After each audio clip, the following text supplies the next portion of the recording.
Welcome to your deep dive on psychological marketing triggers. You know that YouTube transcript titled 15 Psychological Marketing Triggers to Make People Buy From You. Pretty fascinating stuff.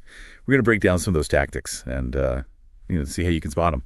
It's kind of like looking behind the scenes of marketing. And, once you get these techniques down, not only are you going to be a smarter shopper, but you could even use this knowledge ethically if you're like marketing your own stuff. Exactly. It all starts with that first impression, the halo effect, right? Yeah. Like, why are unboxing videos so popular? Oh, for sure. And it goes way beyond just the packaging, too. Right. It's your website, a really friendly sales rep, or even just a catchy tagline that sticks in your head. All those things create that first positive feeling that just kind of lingers. It's like when you meet someone new and they've got a great sense of humor. Yeah. You're automatically going to like them more, even if they spill their coffee on you. Exactly. You hit the nail on the head. It's all about building trust and positive associations with the brand.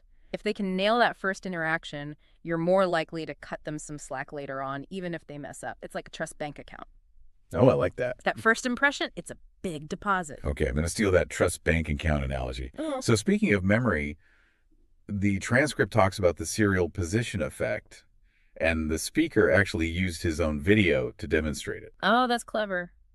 Yeah, it means we're more likely to remember the first and last things that we hear, right? And you see that everywhere in marketing. It's like when you're trying to remember your grocery list, Yeah. and all you can think of is the first couple things and the last thing. Exactly. And that's why you see so many ads with that strong hook at the beginning to grab your attention, and then a clear call to action at the end so you remember what to buy. Think of movie trailers. They always start with like most exciting scene and end on a cliffhanger. Total serial position effect. Oh, totally. It's like they're playing with our minds. So while we're on the topic of memory, let's talk about the recency effect. The idea that the more recently you see a brand's message, the more likely you are to remember it. This is why consistent marketing is so important. It really is like brands are fighting for space in your memory. They want to be top of mind. So that the brand that stays visible, the one you just saw their ad for, that's the one that wins, even if it's just because you saw their logo last. So they just wear us down through sheer repetition. Pretty much. And then there's the mere exposure effect, which I guess ties into that. The more you see something, even if it's just a logo, the more you tend to like it. It's kind of crazy, right? Like familiarity breeds trust. So that's why you see brands repeating their slogans and visuals all the time. Think about those jingles that get stuck in your head. That's the whole point. It's not just about getting their name stuck in your head, though, is it? It's about tapping into our emotions. The transcript talks about loss aversion, that fear of missing out. Scarcity and urgency are huge drivers of action. Oh yeah, for sure. Limited time offers countdown timers. Only 2 left in stock messages. They all make you feel like, oh, I gotta act now or I'm gonna miss out. Have you ever bought something you didn't even really need just because it was on sale and you didn't want to miss out? I think we've all been there. Okay, good. I'm not alone then. Yeah, that's loss aversion in action. We're hardwired to avoid loss, even if it means, buying something we don't need. Makes you think twice about those flash sales, huh? Totally.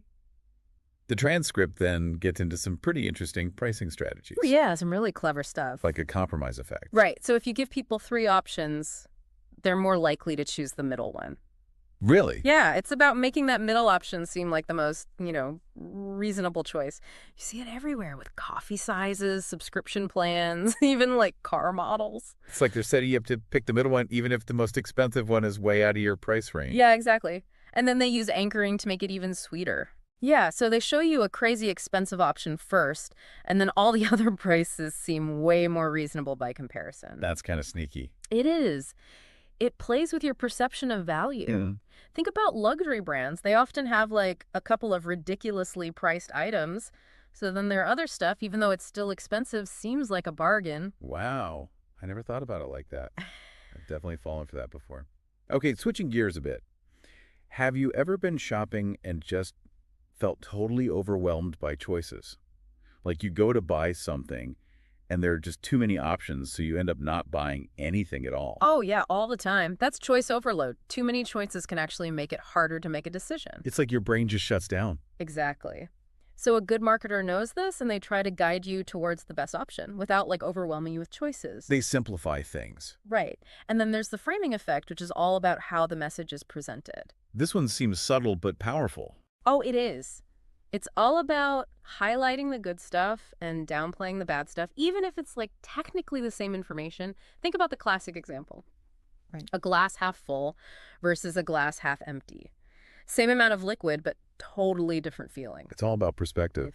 Exactly. You know, it's interesting. The transcript talks about how you value something more if you put effort into it yourself. Mm-hmm. The IKEA effect. Oh, yeah, that's a good one. Like when you build some furniture from IKEA, you're way more proud of it than if you just bought it pre-assembled. Exactly. And brands are using that now by getting customers involved in the design process or letting them personalize products. It creates a sense of ownership and makes people feel more connected to the brand. It's like when you bake a cake from scratch.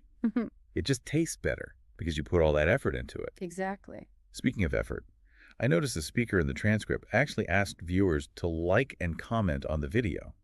And he even praised them for doing it.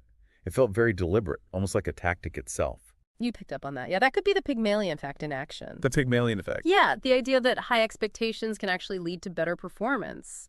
So by praising viewers for engaging, he might actually be encouraging them to do it. Oh, that's clever. Yeah. So he's like setting them up to engage more. Yeah, it's a subtle way to boost engagement. Okay, so we've got the halo effect, serial position effect, recency effect, mirror exposure effect, loss aversion, compromise effect, anchoring choice, overload, framing effect, IKEA effect, and now the Pygmalion effect.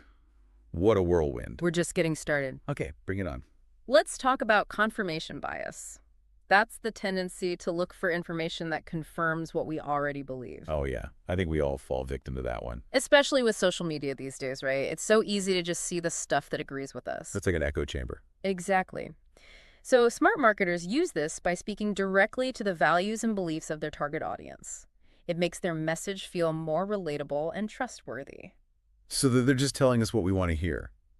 In a way. And then there are things like guarantees and social proof.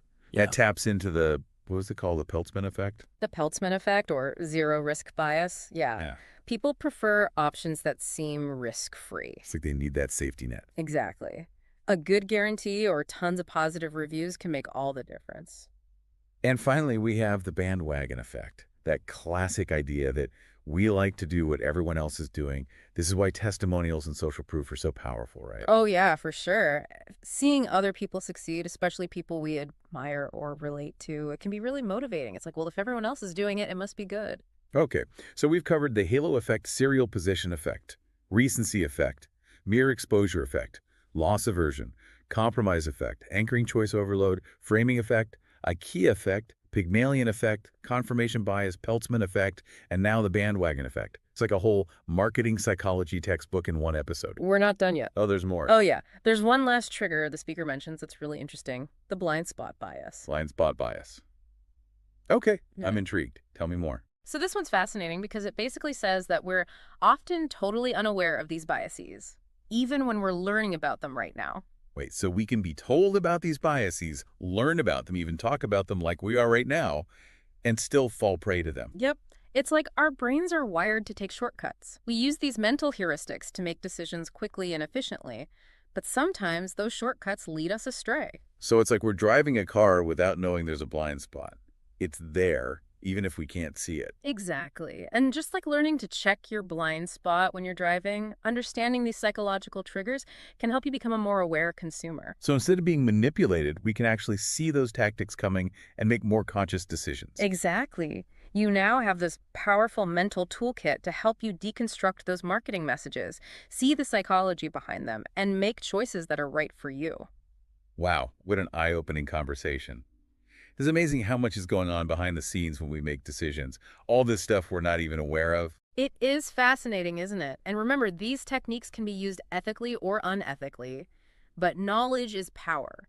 Now you have the awareness to spot these tactics and decide for yourself if you're being persuaded fairly or manipulated. I love that knowledge is power. It feels like we've pulled back the curtain on the wizard. And even though the magic is still there, we now know how the tricks are done. Exactly. And that understanding gives you the freedom to make choices that are truly your own. So here's something to think about. How many of these triggers have you encountered today? I bet you'll start seeing them everywhere now. It's like seeing the Matrix, right? Huh. Exactly.